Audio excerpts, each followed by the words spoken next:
न पकड़ा जाऊं हूँ।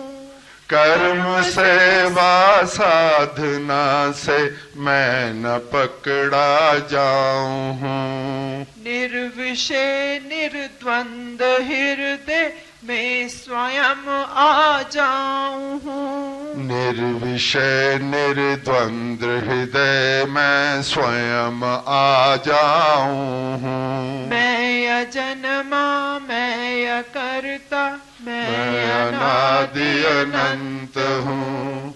चेतना होकर बहिर्मुख ढूंढती मुझको फिरे। चेतना होकर बहिर्मुख ढूंढती मुझको फिरे। शांत और निश्चेष्टता में आन फिर मुझको मिले।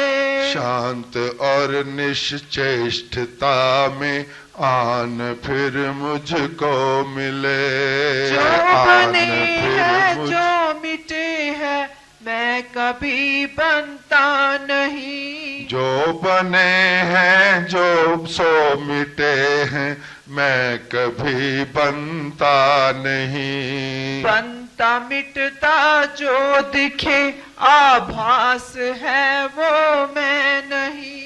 बनता मिटता जो दिखे आभास है वो मैं नहीं। आभास ही वृत्ति से मिलकर स्वप्न को सच मानता। आभास ही वृत्ति से मिलकर स्वप्न को सच मानता। आभास ही वृत्ति से हटकर सत्य को पहचानता। आभास ही वृत्ति से हटकर सत्य को पहचानता। मैं अजन्मा मैं अकर्ता मैं अनादि अनंत हूँ। सर्व साक्षी सर्वव्यापी पूर्ण परमानंद हूँ। शब्द से निःशब्द में जब ये मानव जाए है। शब्द से निःशब्द में जब ये मानव जाए है। बुद्धि भी संकल्प तज कर मौन ही हो जाए है। बुद्धि भी संकल्प तज कर मौन ही हो जाए है। उन क्षणों में आत्मा परमात्मा मिल जाए है। उन क्षणों में आत्मा परमात्मा मिल जाए है। चेतना चैतन्य का फिर भेद सब खुल जाए है। चेतना चैतन्य का फिर भेद सब खुल जाए है। जन्म मृत्यु जरा व्याधि स्वप्नवत हो जाए है। जन्म मृत्यु जरा व्याधि स्वप्नवत हो जाए है। चेतना जग कर स्वयं को ब्रह्म में ही पाए है। चेतना जग कर स्वयं को ब्रह्म में ही पाए है। मैं अजन्मा मैं अकर्ता मैं अनादि अनंत हूँ। सर्व साक्षी सर्वव्यापी पूर्ण परमानंद हूँ। ब्रह्म की लीला है ये ब्रह्म में होती सदा। ब्रह्म की लीला है ये ब्रह्म में होती सदा। ब्रह्म ही अपनी छवि को निरखता रहता सदा। ब्रह्म ही अपनी छवि को निरखता रहता सदा। ब्रह्म होकर जीव जब ब्रह्म को है जानता। ब्रह्म होकर जीव जब ब्रह्म को है जानता। तृप्त होती आत्मा मिट जाती सब अज्ञानता। तृप्त होती आत्मा मिट जाती सब अज्ञानता।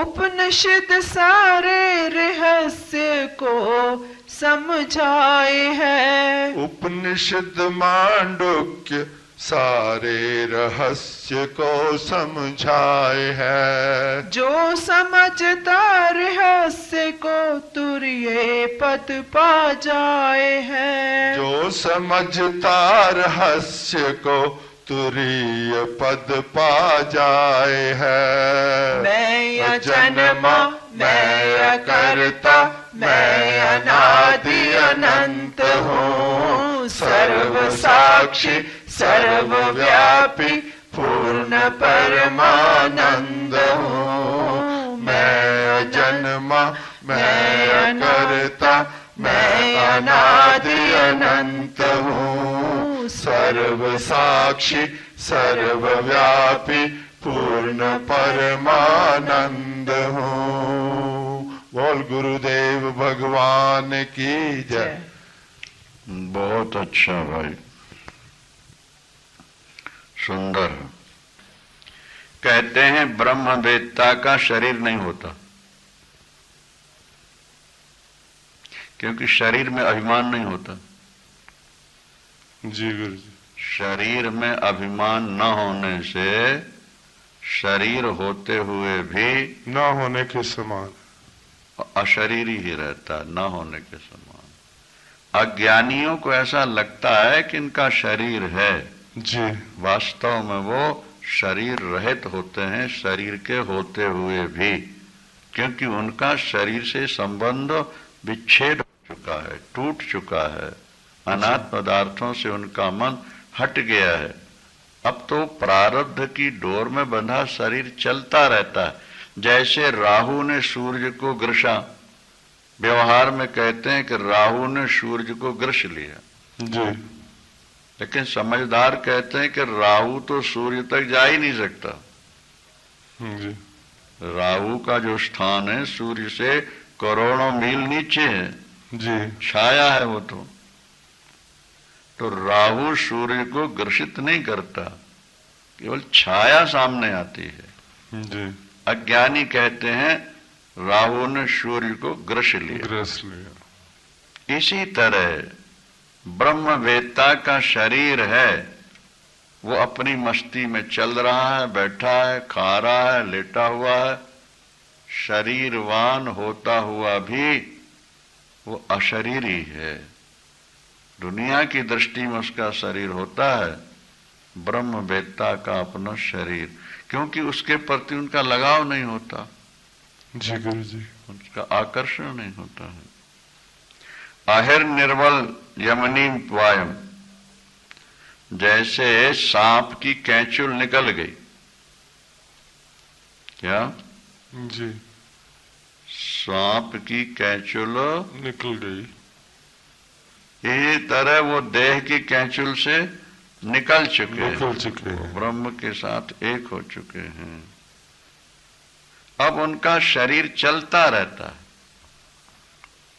जैसा पहले कहा गया कि तृणम तूलम रजांसी चौ,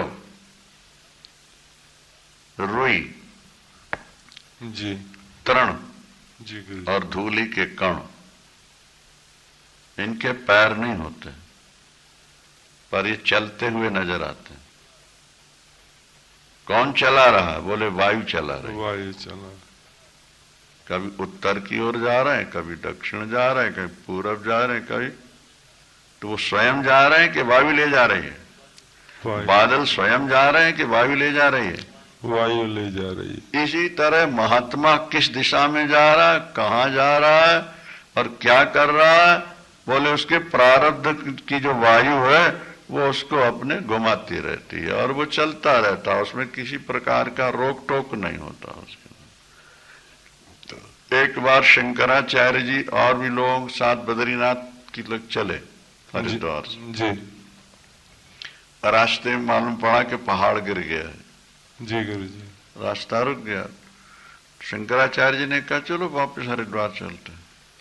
कुछ लोगों ने कहा महाराज बद्रीनाथ का संकल्प लेके चले और अब वापिस लौटे तो पाप नहीं लगेगा। शंकराचार्य जी मुस्कुराए, बोले जिन्होंने संकल्प लिया उनको लगेगा, जिन्होंने संकल्प किए ही नहीं उनको कहाँ लगेगा। जी आप लोगों ने कहा चलो, चल पड़े और रास्ता बंद है तो मुड़ पड़े। यहाँ तो हर समय एक ही स्थिति में रहते हैं। हाँ, बहुत सुंदर। क्या? बहुत सुंदर। स्रोतसा नीयते दारु यथा निम्नोन्नत स्थलम दैवेन नीयते दोहो यथा कालोपभुक्तिषु। नदी के प्रवाह में जैसे लकड़ी कभी नीचे जाती है और कभी ऊपर आती है। लकड़ी स्वयं नहीं चल रही, उसको जल ले जा रहा है। इसी तरह महापुरुष स्वयं नहीं चलता, स्वयं कुछ नहीं करता। प्रारब्ध की डोर जहां ले जाती है चला जाता है। जो मिल गया प्रारब्ध मान के ले लिया, नहीं मिला प्रारब्ध में नहीं था। मतलब महात्मा के साथ जीवन में कोई हठ और जिद नहीं होती। नहीं समझा? बहुत सुंदर उदाहरण है ये। जैसे लकड़ी को वो जल बहा के ले जाती, साफ लिखा। बहुत सुंदर उदाहरण। तो 4 प्रकार के संत होते हैं। जी गुरु जी। क्या? कुटीचक, बहुदक, हंस और निष्क्रिय। कुटीचक, बहुदक, हंस और निष्क्रिय। जो कुटिया बना के रहते हैं वो कुटीचक कहलाते हैं जी। और जो नदी के किनारे रहते हैं वो बहुदक कहलाते हैं जी गुरु जी। और जो जड़ और चेतन का विचार करते हैं वो हंस कहलाते हैं और जो आत्मा में लीन हो गए वो निष्क्रिय कहलाते। निष्क्रिय। कुटीचक, बहुदक, हंस और निष्क्रिय। तो वो जो चौथी श्रेणी के निष्क्रिय होते हैं वो प्रारब्ध की डोर जहां ले जाए, जहां बैठाल दे, जहां लेटा दे, जहां खिला दे, उनकी अपनी कोई इच्छा नहीं, कोई वांछा नहीं, कोई संकल्प नहीं। वो तो अपने स्वरूप में ही निश्चिंत रहते हैं। क्या? जी गुरु जी।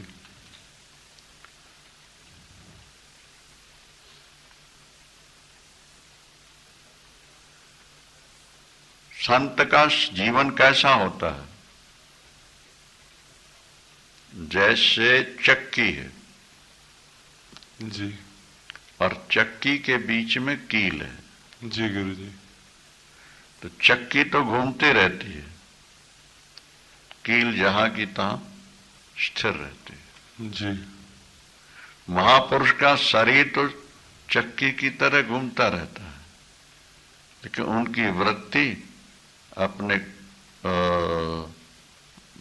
ब्रह्मनिष्ठ होकर के उसी से वो जुड़े रहते हैं। शरीर चलता फिरता रहता है। प्रारब्ध कर्म परिकल्पित वासना भी प्रारब्ध के द्वारा जो होता जाता चलता रहता है। क्या?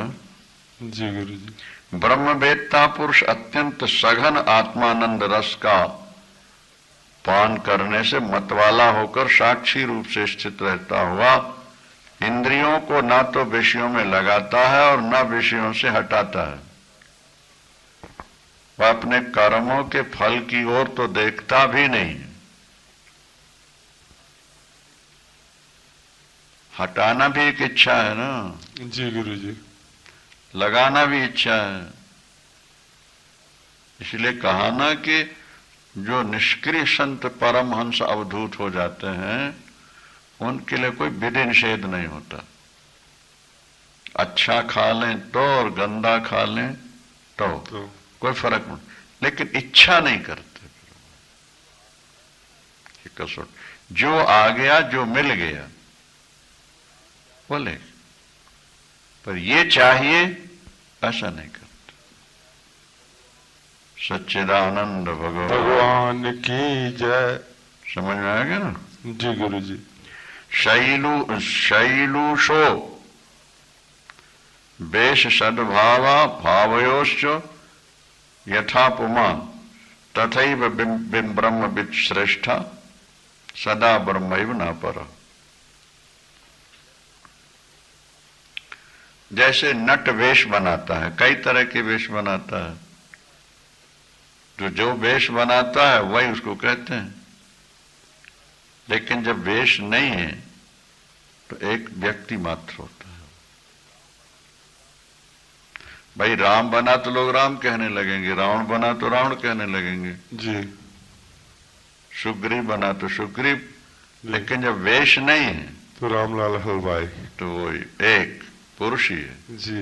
इसी तरह से जो महापुरुष लोग होते हैं, ब्रह्मवेत्ता लोग, वो चाहे उपाधि युक्त हो चाहे उपाधि मुक्त हो, सदा ब्रह्म ही है, उनके स्वरूप में कोई हेर फेर नहीं हुआ कर। गुरुदेव भगवान की जय।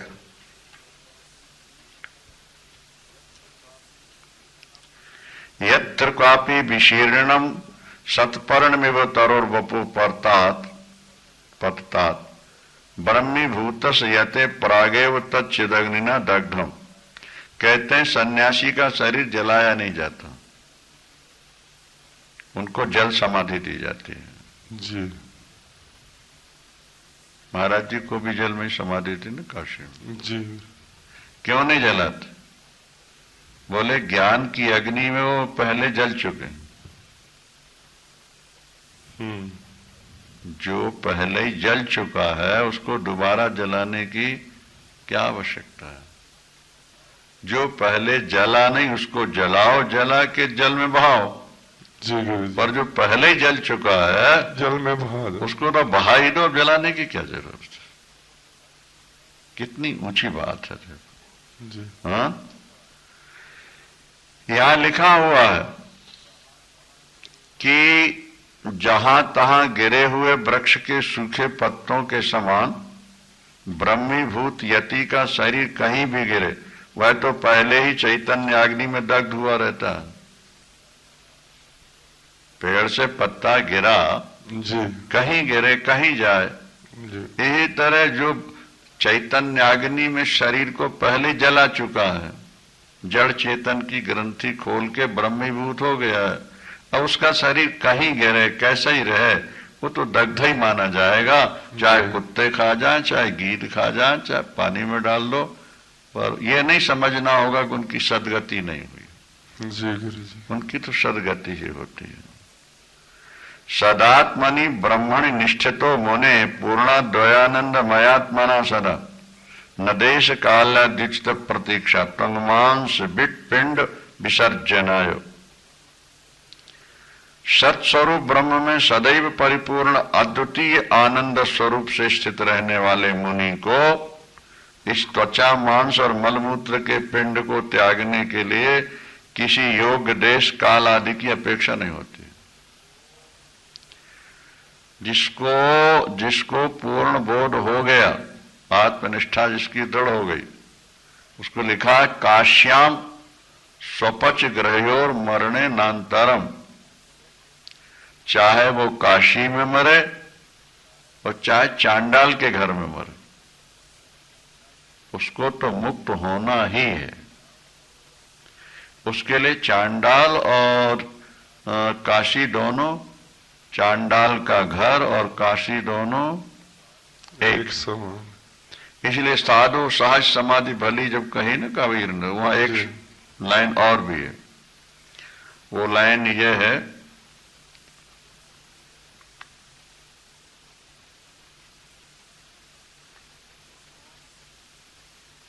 सुनो सो सुमिरन, सुनो सो सुमिरन, और कहो सो पूजा, कहूँ सो पूजा, और खाऊं पियो तो पूजा। खाऊं पियो तो पूजा। गिरह श्मशान एक सम लेखूं, गृह शमशान एक सम देखूं, भाव न राखूं दूज। भाव न राखूं दूजा। घर और वन उनके लिए एक समान हो जाता, श्मशान एक समान हो। कबीर से किसी ने कहा बाबा काशी में मरोगे ना? काशी में? बोले नहीं, वहां मरूंगा उस तरफ जाके। बोले वहां मरने वाला तो गधा बनता है, बोले अज्ञानी बनता है गधा। अगर काशी में मर करके मुक्त होना है तो जो जीवन भर राम का नाम लिया उसका फल ही क्या होगा? उधर मर के मुक्त उधर मर के मुक्त होगा तो राम के नाम की मैं क्या समझे? बहुत बढ़िया। ठीक है जी गुरु जी। देहस्य मोक्षो नो मोक्षो न दंडस्य कमंडलो हो अविद्या हृदय ग्रंथि मोक्षो मोक्षो यतस्ततः। अरे भाई दंड कमंडल फेंक दिया, बोले ये त्याग त्याग नहीं है, ये घर त्याग के दंड कमंडल ले लिए, त्याग त्याग नहीं है। हृदय में जो जड़ और चेतन की गांठ लगी है विद्या रूपी, वो जब खुल जाए तो सही त्याग हो जाता।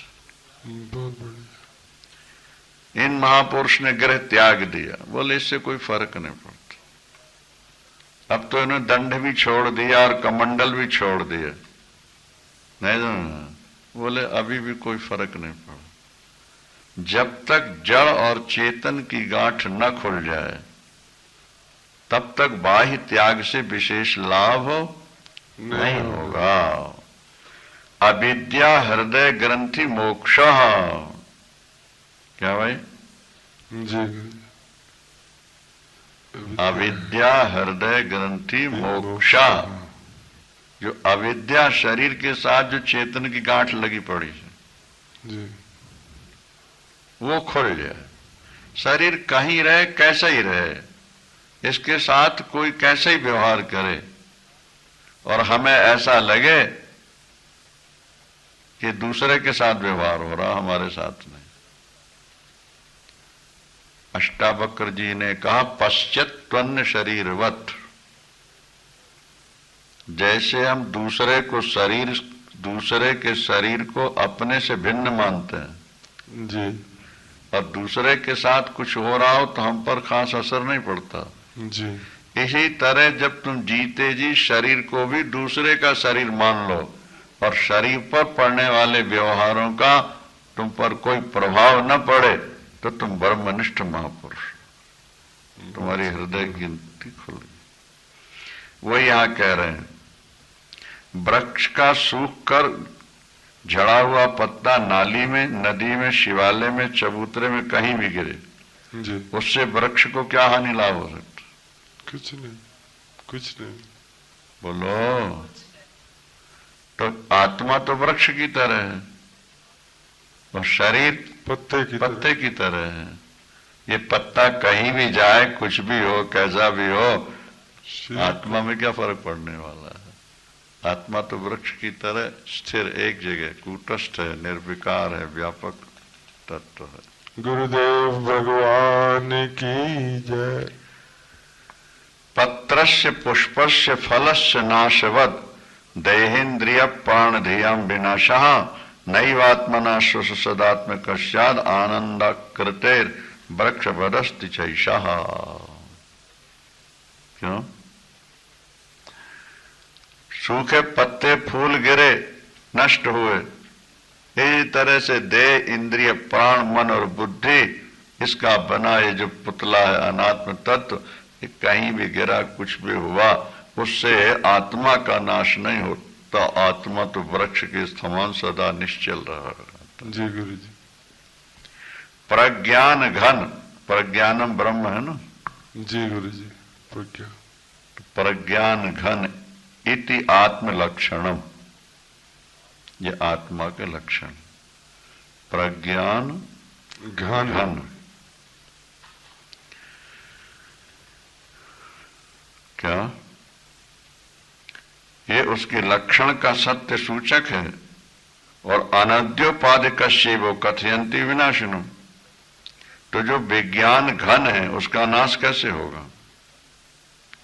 उपाधिवान शरीर है, वो मिटता बन रहेगा, आत्मा का कुछ नहीं बिगड़ता। अविनाशी व अरेयम आत्मा, क्या? ये वेद का वचन है,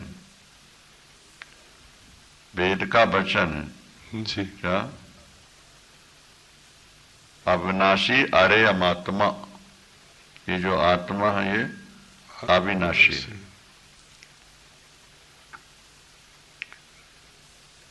तो ये श्रुति शरीर के नाश होने पर भी आत्मा के अविनाशित्व का ही प्रतिपादन करती है।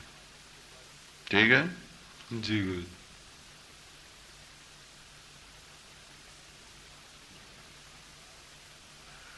अच्छा, संसार में जो आपको दिखाई दे रहे हैं, पत्थर, जी वृक्ष, जी तृण, अन्न, भूसा, वस्त्र, ये भिन्न भिन्न दिखाई देते हैं ना। जी गुरु जी। लेकिन सबको जला दो तो क्या होगा? राख बन के मिट्टी में आएंगे और मिट्टी में थोड़े समय बाद मिट्टी हो जाएंगे। नहीं, जी गुरु। क्योंकि मिट्टी से उत्पन्न हुए हैं। जी आकृतियां भिन्न हो गई लेकिन है तो सब में मिट्टी तत्व। जी गुरु जी। और जैसे ही जलाया फिर मिट्टी के मिट्टी में मिल जाते हैं। क्या? इसी तरह देह, इंद्रिय, प्राण ये जो है ये भी ज्ञानाग्नि से जल जाने के बाद परमात्मा स्वरूपी हो जाते हैं। अंत में केवल चिदानंदी रह जाते हैं। जी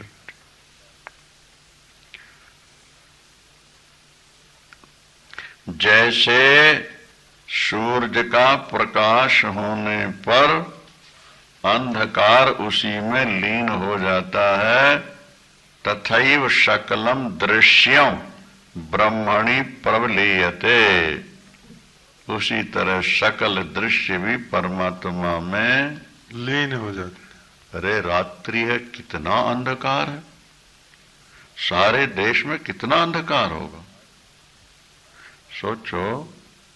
और फिर अंधकार जाके कहाँ रुकता है, कहाँ रखा रहता है, कहाँ जाता है?